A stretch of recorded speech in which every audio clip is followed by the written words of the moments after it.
Hello प्यारे बच्चों, मैं ज्योति शर्मा स्वागत करती हूँ आप सबका हमारे यूट्यूब चैनल टीचर्स अड्डा एमपी पर। बेटा आज आपकी मैथ की क्लास होने वाली है, गणित की कक्षा 5 की। आप सब जानते हैं आज हमारी चल रही है क्लास नंबर 11 और हमारा चलेगा पाठ 6 जिसका नाम है मैं तेरा गुणनखंड गुणज तू मेरा। तो ये गुणनखंड और ये गुणज बेटा आपके लिए ये नए शब्द हैं, तो चलिए इनके बारे में हम जान लेते हैं पहले कि गुणनखंड क्या है और गुणज क्या है। ठीक है, उससे पहले जो बच्चे हमारी सारी वीडियोस देखना चाहते हैं, अपनी पूरी बुक फिल करना चाहते हैं, समझना चाहते हैं उसको, तो हमारे चैनल को फटाफट से सब्सक्राइब कर लीजिए। हमारे चैनल का नाम है टीचर्स अड्डा एमपी। ठीक है, चलिए हम अपनी क्लास की तरफ आगे चलते हैं। ये बेटा आपका पाठ है, पाठ 6 मैं तेरा गुणनखंड गुणज तू मेरा। अगर आप चाहें तो इसे पढ़ सकते हैं, वैसे पढ़ना ज़रूरी है, आपको पढ़ना चाहिए ये सब। अगर मैं इसको पढ़ाऊँगी तो काफ़ी टाइम हो जाएगा, इसीलिए हम सब पहले अपने सीधे काम की बातें करते हैं, जो हमारा काम है। ठीक है, चलिए तो मैं थोड़ा इसको बता देती हूँ। जैसे कि आपने ये देख रहे हो, ये फूल है, समझा देती हूँ थोड़ा बहुत। देखिए बेटा इस लाइन में कितने फूल हैं? 1 2 3 4 फूल हैं। ठीक है, 4। इस लाइन में कितने फूल हैं? इस वाली में 1 2 3 4 5। तो बेटा इधर वाले और इधर वाले ये जो दोनों होते हैं ना, उनकी आपस में हम गुणा कर देते हैं। 4 गुणा 5 तो 5 और 20। ठीक है, तो मतलब कि ये है कि टोटल मिला के हमारे पूरे इसमें कितने फूल हैं बेटा? 20 फूल हैं। ठीक है, जैसे कि इस दूसरे वाले में देखो यहाँ पे कितने हैं? 1 2 3 4 5। इस वाली लाइन में 5 फूल हैं। इस तरीके से खड़ी लाइन में लंबाई में। अब चौड़ाई में कितने फूल हैं?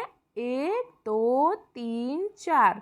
तो 5 गुणा 4 मतलब कि इसमें भी टोटल मिला के हमारे पास 20 फूल हैं। ठीक है, इसी तरीके से आपके सारे क्वेश्चंस हैं, तो पहले हम उनको कर लेंगे। जैसे कि ये आपके 2 क्वेश्चन आए हैं, पहले मैं आपको इन्हें करा देती हूँ।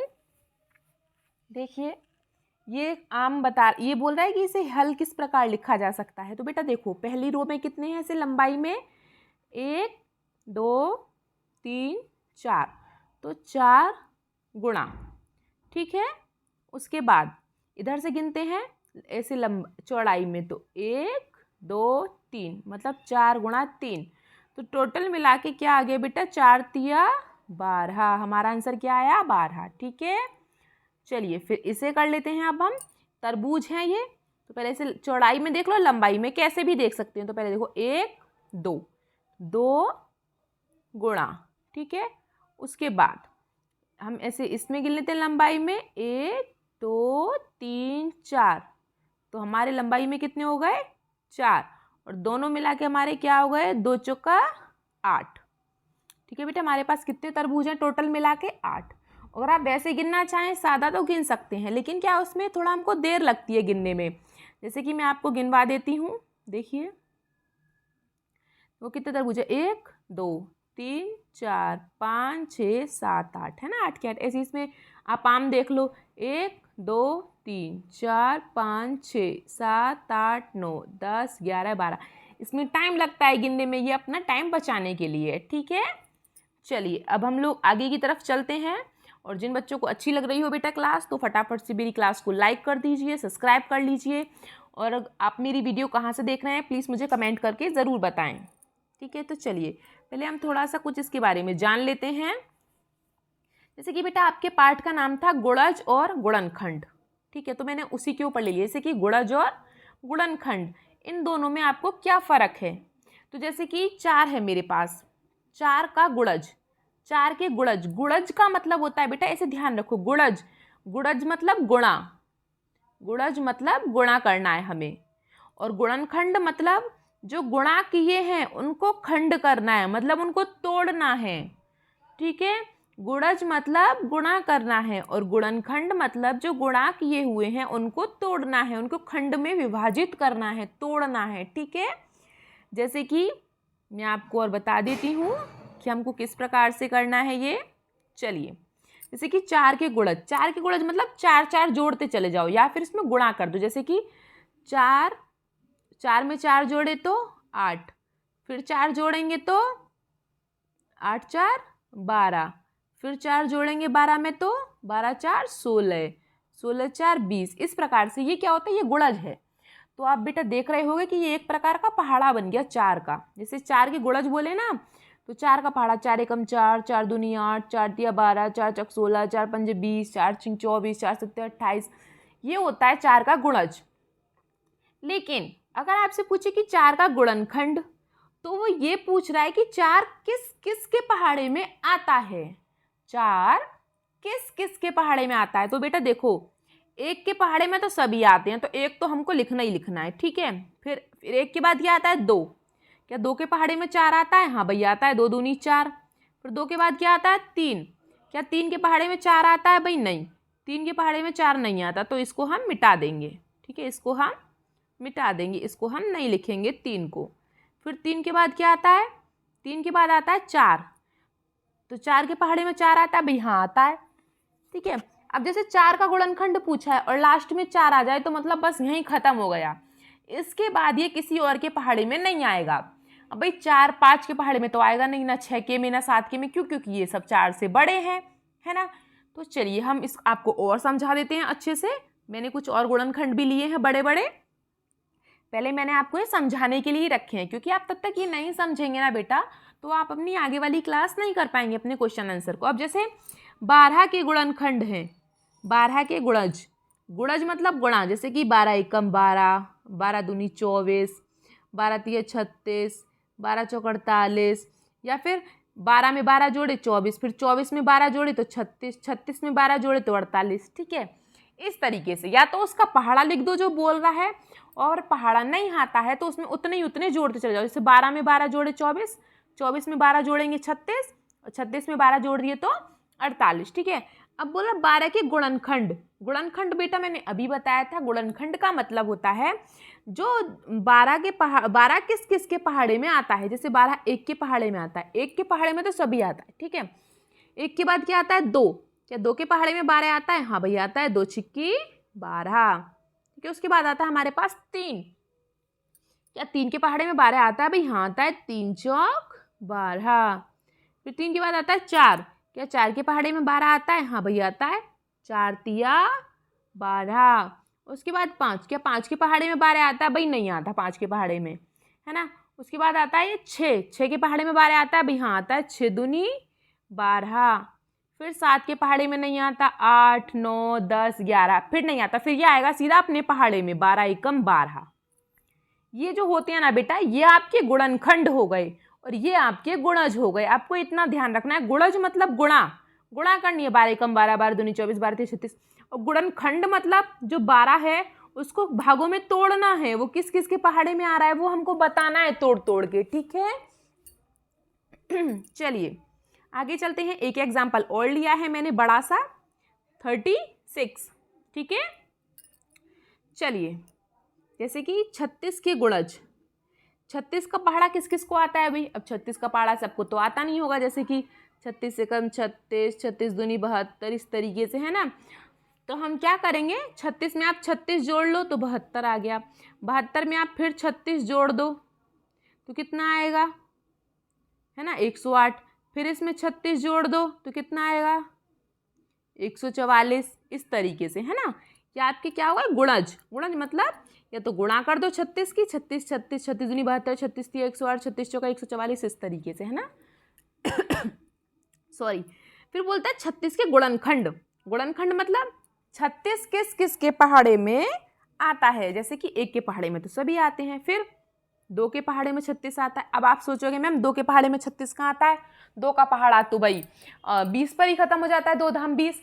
बेटा अगर आप 2 का भाग 36 में देंगे तो 36 का भाग पूरा पूरा चला जाता है। मतलब कि जैसे आप 2 का भाग 36 में दें, इस तरीके से 2 का भाग देंगे आप तो पूरा पूरा कट जाए। जैसे कि पहले हम 3 में देंगे तो 2 एकम 2, 3 में से 2 गया तो बचा 1, उतार लिया 6 और 2 अट्ठे 16, मतलब पूरा पूरा कट गया। तो मतलब कि 2 का भाग 36 में जा सकता है, 2 36 के पहाड़े में आता है। उसी प्रकार से 3 के पहाड़े में भी आता है, 4 निम 36, 4 के पहाड़े में भी आता है, 5 के में 6 के पहाड़े में आता है, 6 छिंग 36, 7 के पहाड़े में नहीं आता, 8 के पहाड़े में नहीं आता, 9 के पहाड़े में आता है, 9 चौक 36, है ना। फिर ये 12 के पहाड़े में आता है, 12 कम 12, 12 दूनी 24, 12 तिया 36। फिर ये 18 के पहाड़े में आता है, 18 दूनी 36। और फिर ये खुद के पहाड़े में आता है, 36 एकम 36। ठीक है बेटा, मुझे सिर्फ आपको बस इसमें अभी यही बताना है कि गुणज क्या है और गुणनखंड क्या है। ठीक है, क्योंकि अभी इसी के बेस पे आपके क्वेश्चन आएंगे। तो चलिए हम अपना पहला क्वेश्चन कर लेते हैं। ठीक है, चलिए आ गया हमारा पहला क्वेश्चन। तो बेटा आपका पहला क्वेश्चन क्या कह रहा है, देखिए 12 एवं 18 के दो साझा गुणनखंड लिखिए। गुणनखंड, गुणनखंड मतलब ऐसी कौन सी संख्याएं हैं इनमें, इन चारों में, जो 12 के भी पहाड़े में आती हैं, जिसके पहाड़े में 12 भी आता है और 18 भी आता है। तो चलिए कर लेते हैं। देखो पहले के 2 के पहाड़े में 12 आता है, हाँ भाई आता है। और 2 के पहाड़े में 18 आता है, हाँ भाई आता है। फिर 9 को देख लेते हैं, 9 के पहाड़े में 12 आता है, भाई नहीं आ रहा। तो मतलब ए वाला ऑप्शन गलत है। ठीक है, फिर आते हैं हम नंबर बी पर। अब देखो 6 के पहाड़े में 12 आता है, हाँ भाई आता है। और 6 के पहाड़े में 18 आता है, हाँ आता है, 6 तिया 18। अब 12 के पहाड़े में 12 आता है, हाँ भाई 12 एकम 12। अब 12 के पहाड़े में 18 आता है, भाई नहीं आता है ना। तो चलिए बी वाला भी गलत है। ठीक है, अब हम सी वाला देख लेते हैं अपना। 3 के पहाड़े में 12 आता है, भाई हाँ आता है, 3 चौक 12। और 3 के पहाड़े में 18 आता है, भाई हाँ आता है, 3 छिंग 18। चलिए अब 6 को चेक कर लेते हैं। 6 के पहाड़े में 12 आता है, हाँ आता है, 6 दूनी 12। और 6 के पहाड़े में 18 आता है, हाँ भाई आता है, 6 तिया 18। मतलब कि ये दोनों 3 और 6 के पहाड़े ऐसे हैं, 3 के पहाड़े में 12 भी आता है, 18 भी आता है। और 6 के पहाड़े में भी 12 भी आता है, 18 भी आता है। तो हमें ऐसा ही ऑप्शन चाहिए। तो मतलब कि हमारा सी वाला ऑप्शन सही है, तो हम इसको भर देंगे। ठीक है बेटा, चलिए अब इसने क्या पूछा, 15 व 25 का सबसे छोटा गुणज। मतलब हमें ऐसी संख्या बतानी है जो 15 के पहाड़े में भी आती है और 25 के पहाड़े में भी आती है, भाई ऐसी बतानी है हमें। ठीक है, तो चलिए इसने क्या पूछा, सबसे छोटी। तो सबसे छोटी क्या है, इसमें 15 है। तो 15 के पहाड़े में 15 तो आ जाएगा, लेकिन क्या 25 के पहाड़े में 15 आता है? भाई गुणा करनी है, 15 एकम 15, 15 दूनी 30, 15 एकम 15 तो आ गया। लेकिन 25 के पहाड़े में 15 कैसे आ जाएगा, क्योंकि 15 तो छोटा है, तो नहीं आएगा, है ना। चलिए तो ए वाला गलत। अब बी वाला देख लेते हैं। तो 15 के पहाड़े में 25 आता है, 15 एकम 15, 15 दूनी 30, 15 ती 45। भाई 15 के पहाड़े में 25 नहीं आता, तो ये भी गलत। ठीक है, उसके बाद हम कर लेते हैं सी वाला। 15 के पहाड़े में 45 आता है, भाई हाँ आता है, 15 एकम 15, 15 दूनी 30, 15 ती 45। ठीक है, फिर 25 के पहाड़े में 45 आता है, भाई नहीं आता, क्योंकि 25 दूनी तो 50 होता है और 45 तो छोटा रह गया, है ना। फिर हम सबसे लास्ट में करते हैं अपना 75 को। तो 15 के पहाड़े में 75 आता है, हाँ भाई 15 पंजे 75। और 25 के पहाड़े में 75 आता है, हाँ भाई 25 तिया 75। तो मतलब कि हमारा डी वाला ऑप्शन सही है, तो हम डी वाले कॉलम को भर देंगे। ठीक है बेटा, इतना हो गया। तो फिर हम आगे चलते हैं। चलिए, और जिन बच्चों को बेटा वीडियो अच्छी लग रही हो तो प्लीज़ उसको फटाफट से लाइक कर दें और कमेंट करके अपना मुझे नाम ज़रूर बताएं। ठीक है, और हमारे चैनल को फटाफट से सब्सक्राइब कर लीजिए और शेयर भी कर दीजिए और अपने दोस्तों के पास। चलिए अब हम करते हैं अपना क्वेश्चन नंबर 3। देखिए 24 एवं 36 का सबसे बड़ा साझा गुणनखंड, गुणनखंड पूछा है। तो पहले बेटा हम क्या करेंगे, गुणनखंड कैसे निकालते हैं आप सब जानते हैं, हम लोग कैसे निकालते हैं गुणनखंड, है ना। जैसे कि ये 24 है और ये 36 है। तो पहले किस किस के पहाड़े में आता है 24, 1 के पहाड़े में आता है, 2 के पहाड़े में आता है, 3 अट्ठे 24, 3 के पहाड़े में आता है, 3 और 4 के पहाड़े में आता है, 4 छिंग 24, 6 के पहाड़े में आता है, 6 चौक 24, 8 के पहाड़े में भी आता है, 8 तिया 24। और 9 के पहाड़े में नहीं आता, 10 11 12, 12 के पहाड़े में आता है, 12 दूनी 24। और एक अपने पहाड़े में आता है, 24 एकम 24। ठीक है, फिर अब 36 देख लेते हैं। 36 किस किस के पहाड़े में आता है, 36 1 के पहाड़े में आता है, 2 के पहाड़े में आता है, 3 के पहाड़े में आता है, 4 निम 36 और 6 छिंग 36, 9 चौक 36, है ना। 9 के पहाड़े में भी आता है और 10 11 के में नहीं आता, 12 के में आता है, 18 के में आता है और एक खुद के पहाड़े में आता है 36 में, है ना। इतने में आता है 36, 36। ठीक है, अब इसने क्या पूछा है कि भाई गुणनखंड तो कर लिए, लेकिन इसने पूछा सबसे बड़ा, सबसे बड़ा साझा। साझा का मतलब होता है बेटा जो दोनों के पहाड़े में आया हो, जो दोनों में आया हो, बड़ा। देखो इनमें क्या क्या सेम सेम है, देखो एक सेम सेम है, इन दोनों में 2 भी है, 3 भी है, 4 भी है, 6 भी है और 12 भी है ना। तो इसने पूछा 12 से ज़्यादा नहीं है। अब इसने क्या पूछा सबसे बड़ा तो बेटा 12 है, तो हमारा आंसर क्या होगा ए वाला, मतलब कि हम ए वाले को फिल कर देंगे। ठीक है, चलिए आगे चलते हैं हम अपने क्वेश्चन की तरफ। देखिए आगे वाला क्वेश्चन है क्वेश्चन नंबर 4। आपका क्वेश्चन नंबर 4 क्या कह रहा है, 6 और 9 के प्रथम 2 साझा गुणज लिखिए। पहले 6 लिख लो फिर 9 लिख लो। अब इसने क्या बोला कि गुणज, गुणज मतलब बेटा गुणा, मतलब कि 6 का टेबल और 9 का टेबल। ठीक है, पढ़ा 6 एकम 6, 6 दूनी 12, 6 तिया 18, 6 चौक 24, 6 पंजे 30। पहले हम इतना ही लिख लेते हैं। ठीक है, फिर 9 एकम 9, 9 दूनी 18, 9 तिया 27, 9 चौक 36, 9 पंजे 45। ठीक है, अब इसने क्या बोला है कि जो सेम सेम हो इसमें, जो कि हमारे सेम सेम हो। ठीक है, तो हम 6 का पहाड़ा थोड़ा और बढ़ा लेते हैं, 6 चिंग 36, 6 सत्ते 42। ठीक है, इतना कर लिया हमने। अब देखो 6 और 9 के पहाड़े में सेम सेम क्या है, एक तो भाई क्या है, देखो देखो इसमें भी 18 है और इसमें भी 18 है ना, और 36, 18 और 36। इसने क्या पूछा है, जो आपके प्रथम 2 पहले 2 गुणज बताने हैं जो सेम सेम हो। तो पहले तो 18 हो गए और दूसरे 36 हो गए, तो मतलब 18 और 36 ये रहा हमारा ऑप्शन नंबर डी हमारा सही है। ठीक है बेटा, इतना हो गया। तो चलिए हम अपने अगले क्वेश्चन पर चलते हैं फटाफट से, क्वेश्चन नंबर 5 पर। देखिए क्वेश्चन नंबर 5 आपका क्या कह रहा है, 3 एवं 5 का सबसे बड़ा साझा गुणनखंड लिखना है। क्या लिखना है, गुणनखंड। गुणनखंड का मतलब बेटा ये किस किस के पहाड़े में आते हैं, देखो 3 एक के पहाड़े में तो आता ही है और अपने पहाड़े में भी आता है, और तो किसी और के पहाड़े में आता नहीं है 3, है ना। अब 5 के लिख लेते हैं, 5 एक के पहाड़े में आता है, 2 के पहाड़े में 5 आता है बेटा, नहीं आता 2 के पहाड़े में, 3 के पहाड़े में भी नहीं आता, 4 के पहाड़े में भी नहीं आता, 5 आता है 5 अपने ही पहाड़े में। ठीक है, अब इसने बोला है कि जो दोनों सेम सेम हो। अब बेटा आप मुझे एक बात बताओ कि इसमें सेम क्या है, सिर्फ एक, तो आंसर क्या होगा बी वाला हमारा आंसर होगा। ठीक है, आगे समझ में, इसीलिए पहले मैंने आपको गुणनखंड और गुणक समझाया था कि ये क्या होते हैं। चलिए अब हम अपना क्वेश्चन नंबर 6 कर लेते हैं। क्वेश्चन नंबर 6 आपका क्या कह रहा है, संख्या 4 के, क्या बोल रहा है बेटा, संख्या 4 के प्रथम 5 गुणज लिखिए। मतलब आपको 4 के गुणज लिखने हैं, मतलब कि 4 के क्या लिखने हैं, गुणज। कितनी बार लिखने हैं, 5 बार। तो लिख लेते हैं 4 एकम 4, 4 दूनी 8, 4 तिया 12, 4 चौक 16, 4 पंजे 20, हो गए 5 बार। देखो 1 2 3 4 5, इसने क्या बोला 5 गुणज लिखने हैं 5 तक, मतलब कि 5 तक पहाड़ा लिखना है। या फिर पहाड़ा लिख लो, या फिर ऐसे 4 में 4 जोड़े तो 8, 8 में फिर 4 जोड़े तो 12, 12 में फिर 4 जोड़ दो तो 16, 16 में 4 जोड़ दिए तो 20, इस तरीके से। लेकिन पहाड़ा आसान होता है तो आप पहाड़े याद कर ले, अगर आपको पहाड़े याद ना हो तो। ठीक है, चलिए फिर इसने बोला है संख्या 6 के, मतलब कि 6 के कितने गुणज लिखने हैं बेटा, 3 गुणज लिखने हैं, मतलब कि गुणा।